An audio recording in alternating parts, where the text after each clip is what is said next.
चैतन्य महाप्रभु ने सनातन गोस्वामी को 64 महत्वपूर्ण विधियों का वर्णन किया। तो फिर उन्होंने कहा इन 64 विधियों में ये 5 विधियां सबसे महत्वपूर्ण हैं। और क्या थी ये 5? सबसे पहला था साधु संग, दूसरा था नाम कीर्तन, तीसरा था श्रीमद् भगवत का अध्ययन, चौथा था धामवासी, पांचवा था श्रद्धा और आदर के साथ भगवान के आर्च विग्रह की पूजा करना। तो साधु संग सबके लिए बड़ा महत्वपूर्ण है। हमें भक्तों की संगत में रहना चाहिए।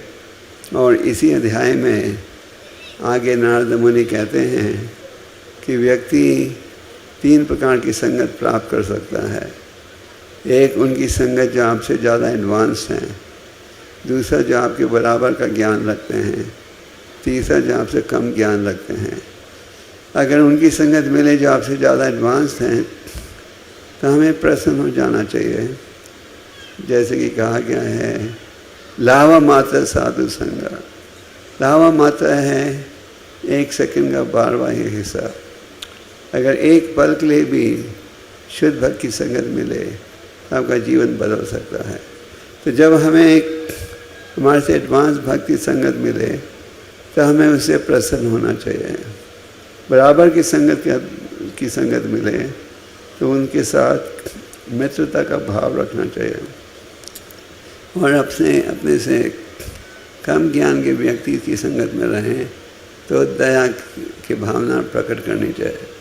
तो साधु संगत में रहोगे तो फिर सुन पाओगे हरिनाम की महिमा। इसलिए चैतन्य महाप्रभु ने पहले साधु संग कहा, फिर नामा कीर्तन। और इस कलयुग में दोष ही दोष है, पर एक गुण है इस कलयुग में, वो है भगवान के नामों का उच्चारण। और कली काले नामा रूपा कृष्ण अवतार, भगवान इस कलयुग में प्रकट होते हैं अपने हरि नाम के माध्यम से। तो ये हरि नाम का उच्चारण हम सब भक्तों के लिए सबसे महत्वपूर्ण है। चाहे आप ब्रह्मचारी हो या गृहस्थ या वानप्रस्थ या सन्यास, प्रिय था को वाणी था को सदा हरि बोले था को।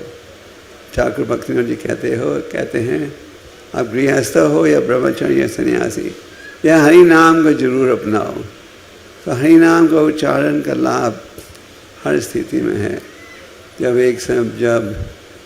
1973 में मैं भारत में आया था तो उस समय हमारा मंदिर था आकाश गंगा मॉडर्न रोड बॉम्बे में। तो उस समय एक फिल्म स्टार ने फिल्म बनाई थी हरे रामा हरे कृष्णा, उसका नाम था देवानंद। और ये पिक्चर बड़ी हिट हो गई थी इंडिया में। और पूरे पिक्चर में बैकग्राउंड में हरे कृष्णा का महामंत्र था। पर वो अच्छी चीज़ थी। तो वो दिखा रहे थे कि लोग भंग लेते हैं, वे भंग के प्रभाव में आकर हरे कृष्णा का उच्चारण करते हैं। तो मैंने प्रभुपाद जी को कहा this will spoil our image in India. उस समय हमारी संस्था बिल्कुल नई थी इंडिया में। तो Prabhupada ji said, no, nothing will be lost. People will hear the holy name and benefit. So the holy name is beneficial in every situation. But if we want to advance spiritually, then we should chant the holy names attentively, avoiding the offensive. Hari नाम का लाभ हर स्थिति में है। तो अगर हम हरि नाम का पूरा लाभ उठाना चाहें तो हमें ध्यानपूर्वक जाप करना चाहिए। नाम कीर्तन, तीसरा श्रीमद् भागवत का अध्ययन। तो इसको मंदिरों में रोज़ भागवत का अध्ययन होता है। और जो मंदिर में नहीं आ सकते वो इंटरनेट द्वारा सुन सकते हैं, और इंटरनेट द्वारा भी नहीं सुन सकते। हमें नियम बनाना चाहिए कि हम भागवतम को रोज़ पढ़ें। और आपको खुशी होगी जानकर कि प्रभुपाद जी का श्रीमद् भागवतम का अनुवाद 80 से अधिक भाषा में हो गया है। और भारत की लगभग हर भाषा में है। आप में से कितने भक्तों के पास श्रीमद् भागवतम सेट है अंग्रेजी या हिंदी भाषा में। अच्छा, मैंने शायद प्रश्न गलत पूछ लिया। आप में से कितने भक्त हो जिनके पास अंग्रेजी या हिंदी या गुजराती में भागवतम का सेट नहीं है? अच्छा, तो जिनके पास नहीं है उन्हें जल्दी सेट प्राप्त कर लेना चाहिए। क्या विचार है मेरे मधुसुंदर? जिनके पास भागवतम का सेट किन किन के पास नहीं है? मधुसुंदर, इन सब के पास आप सब अपना नाम और पता दीजिएगा जाते वक्त, और हम प्रयास करेंगे भागवतम सेट दिला।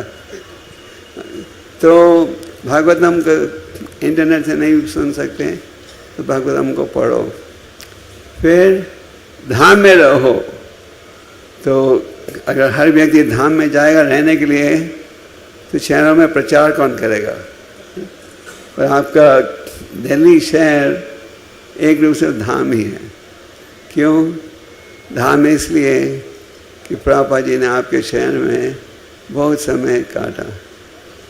भक्त कहते हैं आज प्रभुपाद जी की कृपा से अनेक मंदिर खुल गए हैं। मेरे विचार से इसका मूल कारण ये है कि प्रभुपाद जी ने दिल्ली में बहुत समय काटा। वृंदावन में रहते थे, वो वृंदावन से बाकायदा दिल्ली आते थे 3rd क्लास डब्बे में अपने ग्रंथों को प्रकाशित करने के लिए, और फिर उनका वितरण करने के लिए। और फिर छिपीवाड़ा में वो मंदिर है जहाँ के प्रभुपाद जी रहते थे। तो एक रूप से देखा जाए दिल्ली होती थी हस्तिनापुर एक समय, और हस्तिनापुर के अलावा प्रभुपाद जी ने भी यहाँ काफ़ी समय काटा है। तो आपको दिल्ली छोड़ने की आवश्यकता नहीं, जहाँ हो वहीं रहो, तो भगवान का प्रचार करो और श्रद्धा और आदर के साथ भगवान के आर्च विग्रह की पूजा करो।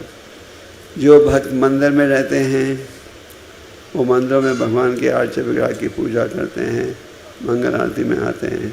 तो जो गृहस्थ भक्त घर में रहते हैं उन्हें घर में भी ऐसा वातावरण रखना चाहिए कि आप जो घर में बनाओ भगवान को भोग लगाओ और मंगल आरती करो। मंदिरों में समसरा दावा, तुलसी पूजा, नृसिंहदेव पूजा, श्री गुरु चरणा पद्मा, ये सब कार्यक्रम प्रार्थनाएं का उच्चारण होता है। तो घर में भी हमें करना चाहिए। तो घर में अगर आप गौरताएँ रखो तो अच्छा है। चैतन्य महाप्रभु अत्यंत दयालु हैं, तो घर में जो खाओ भगवान को भोग लगाओ। बच्चों को शिक्षा दो कैसे बचपन से ठाकुर जी की देखभाल करनी चाहिए। तो अगर हम इन 5 विधियों का पालन करें तो सरलता के साथ भक्ति के मार्ग में हम आगे बढ़ सकेंगे।